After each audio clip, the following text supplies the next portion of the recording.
తెలుసుకోవాలంటే ఈ గ్రంథాన్ని చదవాలి. ఈ గ్రంథాన్ని చదివితే మనకు ప్రతి ఒక్కటి కూడా అర్థమవుతుంది.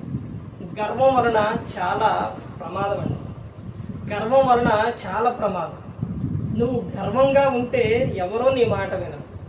గర్వంగా మాట్లాడితే ఎవరో నీ యొద్దకు రారు. గర్వం ఏం చేస్తుందంటే పడిపోవడానికి కారణం, పతనానికి కారణం గర్వం.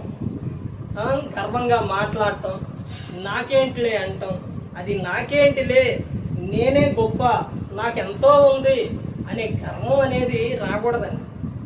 గర్వం వచ్చిన వాళ్ళు పడిపోయినట్టు, గర్వంతో ఉన్నవారు చాలా పతనం అయిపోయినట్టు చాలా విధంగా ఈ గ్రంథంలో చాలా విషయాలు రాయబడి ఉన్నాయి.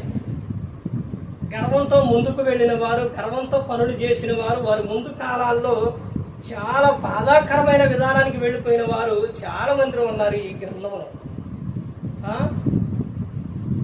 యెజబెలు, ఆమె రక్తం కుక్కలో నాకిని. తర్వాత హేరోదియా, ఆమె ఒక సేవకుడు తలగోరినందుకు, కూతురుతో అడిగిచ్చినందుకు, తల నరికిచ్చినందుకు చరిత్రకారులు చెబుతున్న విషయం, ఆమె పరిస్థితి, ఆమె విధానం ఎలా మారిపోయిందంటే, ఇశ్రాయేలు ఆ దేశంలోని మంచు ఉదయాన్నే ఆమె కొన్ని ప్రాంతంలో యువతాల నుంచి అవతాలకే వెళ్లే సమయాల్లో అదంతా కూడా మంచుతో ఉండేదన్నమాట.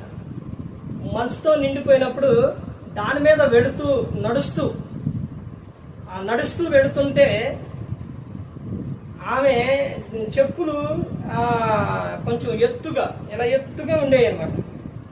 అలా ఎత్తుగా ఉన్నప్పుడు ఆ చెప్పు నడుచుకుంటే దాని మీద అలా వెళుతూ ఉన్నప్పుడు ఆ చెప్పు స్లిప్ అయ్యి అక్కడ ఆమె ఎప్పుడైతే ఆ స్లిప్ అయిందో అలా పడిపోగానే ఆ మనసు అది ఏమైపోయిందంటే గాజుగా ఉండిద్ది కంటే మనసు గడ్డగట్టి అది ఆమె అలా లోపలికే వెళ్ళిపోయింది అనమాట.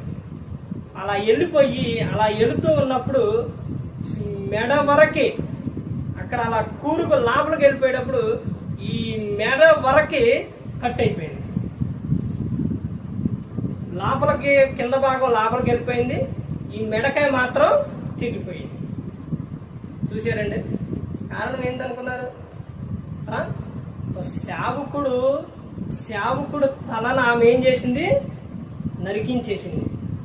యాహాను గారు తలకాని.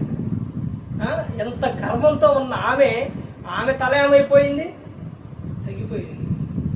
సేవకుడు అంటే ఈ రోజున మనిషికి విలువ లేదండి.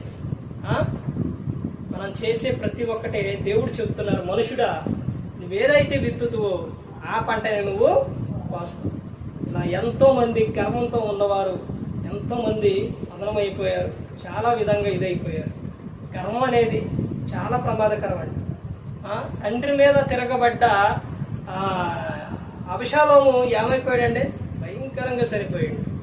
చెల్లిని చేసిన అమ్నోను ఏమైపోయాడు? తమ కాలంలోనే, యవన కాలంలోనే చనిపోయాడు. చాలా ప్రమాదం. ప్రతి ఒక్కరు గమనించుకోవాలి. ఇదిగో ఇవన్నీ ప్రతి ఒక్కటి ఇది తప్పు అని ఆ పరిశుద్ధాత్ముడు మనలో ఉండి ప్రతి ఒక్కటి కూడా చెబుతూ ఉంటారు. అప్పుడు ఆయన మాట విన్నప్పుడు నువ్వు ఈ లోకంలో ఫలిస్తావు. గర్వానికి నీలో చోటు అనేది ఉండదు. నువ్వు ఎంతైతే తగ్గించుకుంటావో అంతగా నువ్వు హెచ్చింపబడవు. అదే బైబిల్ గ్రంథం చెబుతున్న విషయం. తన్ను తాను తగ్గించుకున్నవాడు హెచ్చింపబడును, తన్ను తాను హెచ్చించుకున్నవాడు ఏమైతురు? తగ్గింపబడు. అందుకని ప్రతి ఒక్కరు గమనించుకోవాలి. యేసుక్రీస్తు ప్రభువే మనకు మాదిరి అండి. ఆయన ఇక్కడికి వచ్చినప్పుడు ఎంత అసలు ఎక్కడైనా కానీ ఆయన ఎంత తగ్గించుకున్నారో చూశారండి. ఆయన మీద ఆయన ముఖాన్ని ఊశారు, కొట్టారు, గుద్దారు, ఎన్నో చేసినా కానీ ఒక్క మాట అయినా కానీ ఆయన మాట్లాడారండి. ఏదైనా అన్నారా? అంత అధికారం ఉన్న ఆయన యేసుక్రీస్తు ప్రభువు ఏమీ కూడా మాట్లాడారు. తగ్గింపులో ఉన్న ఎంత గొప్పతనం అంటే యేసుక్రీస్తు ప్రభువు అంత తగ్గించుకున్నారు కాబట్టి ఫిలిప్పీయులకు రాసిన పత్రిక 2వ అధ్యాయంలో ఆయన అన్ని నామముల కన్నా పై నామము హెచ్చింపబడ్డారు. ప్రతి ఒక్కరు కూడా ఈ రోజున చూడండి, యేసుక్రీస్తు ప్రభువు ఎదుట ఏం చేస్తారంటే, ఆయన ఎదుట ఏం చేస్తారు? ప్రతి ఒక్కరు కూడా సాగిల పడతారు, మోకరిస్తారు. ప్రతి నాలుక ఆయన గురించి ఏం చేస్తుంది? స్తుతిస్తుంది. ప్రతి నామం, అంటే యేసుక్రీస్తు నామం గురించి ప్రతి ఒక్కరూ కూడా ఫిలిప్పీ రాసిన పత్రికలో ఉంటుంది. ఆయన నామం ఏం గొప్ప నామం, అంతగా తండ్రి అయిన దేవుడు హెచ్చించారు. ఎందుకని అంతగా తగ్గించుకున్నారు యేసుక్రీస్తు ప్రభువారు.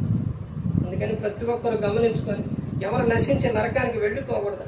యేసుక్రీస్తు ప్రభువారు ఈ లోకానికి వచ్చి మనందరి కోసం శిలువలో తన ప్రాణాన్ని పెట్టారు.